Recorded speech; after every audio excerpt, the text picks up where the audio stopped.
Dumelang Abusheni, welcome back to another episode of Millennial X. As it goes by saying, without change, there can never be innovation, incentive for improvement, or creativity. Today we are live at the Rand Airport, and as you can see, I'm wearing my visibility jacket because I'm about to go in there. Because today we're shooting an amazing episode with one individual who stood out for many young girls.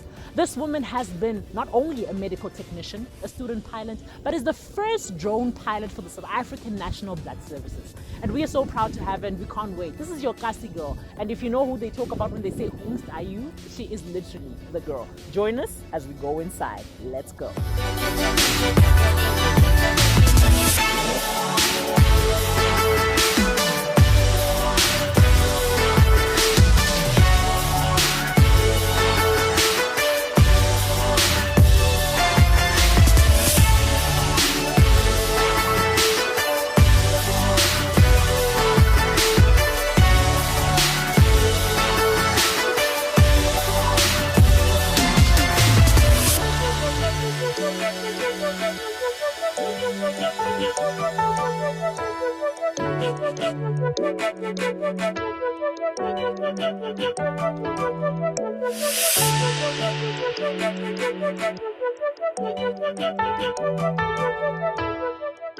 Today's technology is a booming market full of exciting new ways to make sure that lives are saved and bringing forth innovation and creativity to different jurisdictions. Today we are at the Africa Aviation Academy and we're with your girl Lebohang, as you know, and she's finally the first drone pilot who will be flying the drone for the South African National Blood Services in rural areas and remote places to transfer blood and to make sure that blood is available for people that are in need of it. First of all, congratulations on this amazing milestone that you achieved. How do you feel? Thank you so much for having me. It's been an absolutely amazing journey. I think for me, aviation has always been my passion. So to be able to save lives doing that, it's been incredible. And what about the idea of thinking of a drone to transfer blood to rural areas? Is it because there's no roads or people can't get there? Is it the accessibility? What is the point of a drone? Is it faster? Like, why a drone? A drone will get to where it needs to get to quickly to save that person's life. A car generally will take longer. So they speak about the golden hour in medical terms, where you have only 1 hour to receive blood. So a drone can get there before that golden hour is depleted. Wow, that's amazing. And I think from what we've read, this whole drone ability and being able to send blood from different places using a drone started in Rwanda, Tanzania, and Ghana.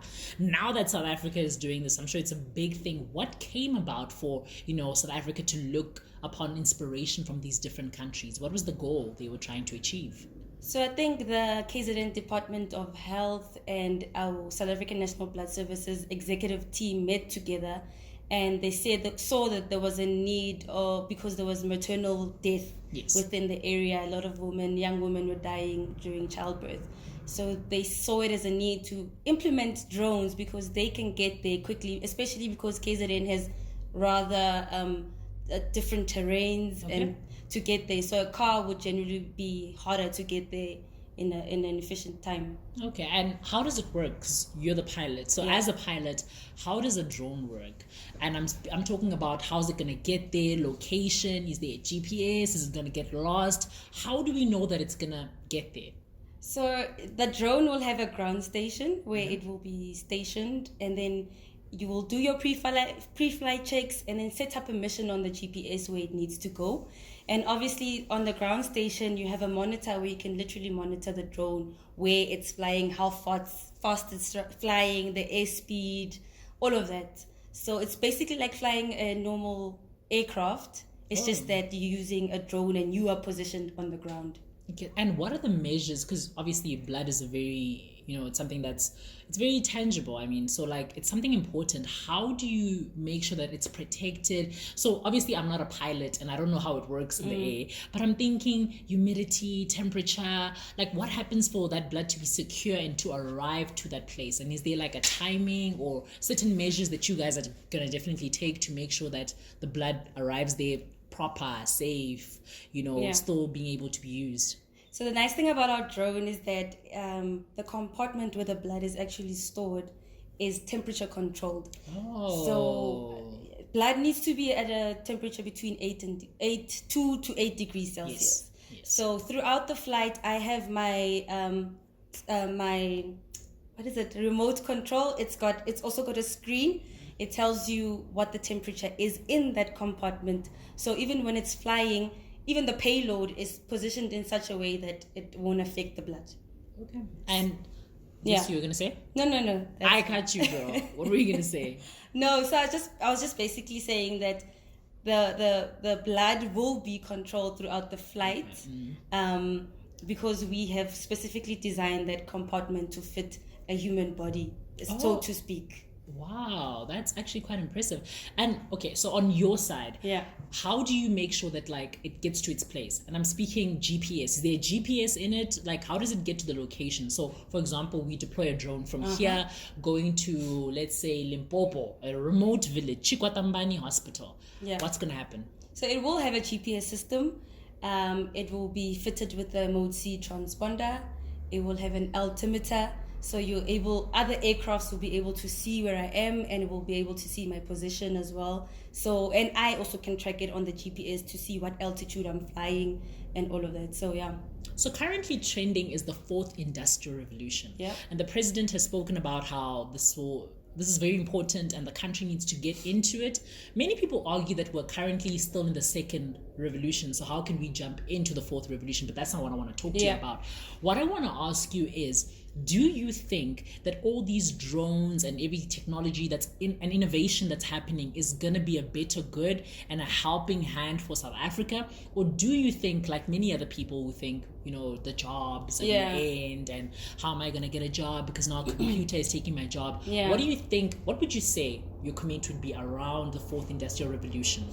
I think, the fourth industrial revolution will make certain jobs redundant, but it will create more skills. Yes. So you will have another job. Like with us, South African National Blood Services, we are going to train other technicians and technologists as drone pilots. So they will be acquiring a new skill that they could use. Yeah. And I mean, it's not only for South Africa. The world is booming with drones, and people want to start using drones for everything. I mean, I hear talks where there's actually an aircraft that's a drone that can transport people. I don't know how far that is, but and I don't even know if it's been tested. But such things are coming where we maybe won't even need manned pilots. We'll have drone pilots. So your job ends. Yeah. No, never, because I love flying. I love flying the aircraft. But I mean, that's where it looks like the world is headed. Yeah. So basically you're saying that we as people should rather embrace it, because obviously fourth industrial revolution is here to make us more productive, more efficient, faster and better. Because I mean, if people are dying in a certain area, then the best thing is to make sure that they get the blood as soon as possible, right? Yeah. And I mean, perfect example within the blood bank, because I have history with that, generally would use tubes to check the blood group. You'd and it would take 2 hours to do an entire cross match. Now we have automation where we have electronic cross match, where there is a artificial intelligence that tells you, okay, here's the blood, it's safe to use. So now we are no longer working harder, we're working smarter. My job isn't redundant. I'm still cross matching the blood, but in a more advanced way. Wow. So artificial intelligence also plays a role in this. Wow, tell us more about that. I mean, was it the idea of the South African National Blood System, or was it something that had always been happening? I think the world is just generally, evolving. Yeah. So South African National Blood Service also want to evolve. They don't want to stay behind, because someone will come and bring something better. So we needed to catch up and catch on. We have things like smart fridges where literally a doctor has a dispensary of blood, and then you just punch in a button, get your blood, transfuse it into your patient. That's where we headed. We are headed there, and like you heard it, ladies and gentlemen, we need to make sure that we embrace this and take it as an advantage and not be negative about it. Because I mean, a lot of things are trending on Twitter, and people are not happy. People are saying this should go back, it's taking our jobs, but it's actually not. It's making our jobs faster and better, and we're literally hearing it from the horse's mouth. But more than a drone girl, you are literally a student pilot, you're also a medical technician, but more than that, you're a wife. How do you juggle all these things at once? I don't know. I just recently became a wife, so congratulations on that. It's not really a bad juggle as yet. But I mean, I love what I do. I really love my job. I love flying. So every time I'd leave the office, I'd come straight to school because I'm still a student, obviously, and I'm working towards something. But even throughout that, as tiring as it is, after work, go to fly, go home, cook, I think one of the fundamental things is to have supportive people around you. So definitely. Your parents, my husband, all of that have been very supportive with my dream. So it's been very easy. And I mean, obviously, you told us that you're still a student. What are the key words or key people that remind you to keep going and keep pushing? Because I mean, it's so easy to let go. One girl could say, nah, my husband works. I'm just going to leave this and chill at home.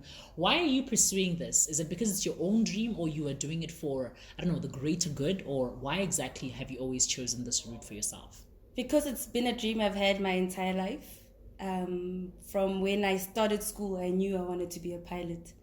And even through the challenges, when you started school, girl, I didn't even know what I wanted to be. I've always been, the pilot girl. Even at school, they would name me the pilot girl. So I think everyone around me knew that's what I wanted to do. I mean, when I matriculated, everybody assumed I'd go to the Air Force, and by the age of 25, I'd be like this pilot flying everywhere. but here you are today. I mean, yes, making waves, girl. I'm persevering. I'm continuing, and I think I have amazing instructors as well. I think when I live in Kagiso, and the closest airfield for me would have been Lanseria. Logistically speaking, it's closer. I'd get there quickly.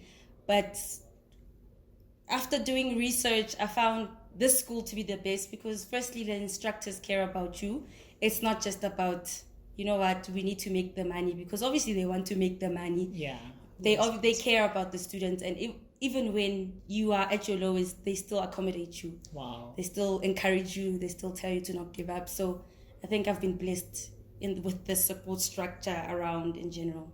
Right, and we are so excited for your journey. We can't wait for you to become a pilot. Can't wait. Listen, girl, I'm gonna call you and say, you're my friend, and we're just gonna fly together. Hey, you must pay half. We'll fly Well, we can't wait for your biggest achievement again. Congratulations! Thank this is big. So I'm sure you're so tired of just doing interviews. You've been just doing interviews everywhere. Yeah. We heard you at 702. Like, girl. But I think the message is important, that, fourth industrial revolution is here. We want to save lives in a better way. So I think it was important to get that coverage.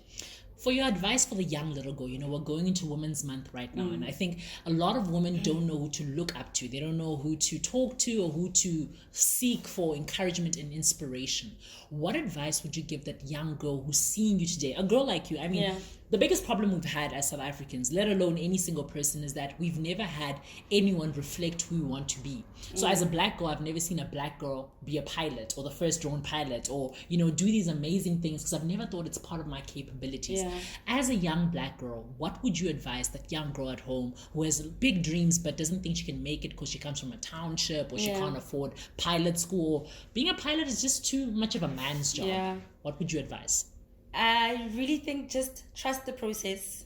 Do your research. That's important, because when I got into looking for flight schools, I didn't know anything about aviation. No, I just knew I wanted to fly airplanes. Do your research. You know what? Financial constraints will forever be there. Yeah. Always. But there are so many avenues that you can get into. There's funding. The government is coming up with initiatives and funding young people. So look into that.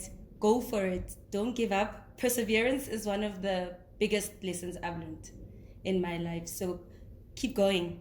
Keep it flowing. Like the water. I like the water. AK would say, take your water and drink it. But you're saying keep it flowing like the water. Yeah, keep persevering. Keep it going. Don't give up. So never give up on that dream. Whatever dream that you have, it could be to be a pilot, a doctor. So you never dream small. Don't let your... And this is the final question that I'm going to ask you. Didn't it feel like sometimes because of where you come from, you had to become your situation? So you come from a small town, Ekasi, there's nothing much happening there. Did you ever feel like that's where you were going to end up? Never. Wow. Never. I've never. And why is that? I think maybe because I come from a really, religious background where faith is everything. Yes. So I'm a believer in faith, and I believe that I will be a pilot one day. I'm going to accomplish it. So I think, go with it. Circumstances will forever be there. Your parents won't have the money. It is an expensive industry. But I think as a Black child, now we've been given so many resources to make it happen. Yes. So we definitely need to grab every opportunity. So there you have it. We just heard it from the horse's mouth that, you know what, anything that can help the world for innovation, creativity, improvement of the country, go for your dreams. Make sure you persevere and you never give up. This is Millennial X. If you guys don't know who we're talking to today, then we don't know what's going on. Because this is the girl, Lebohang, Lebogo, and literally she's doing amazing things. Thank you so much for today. Thank you.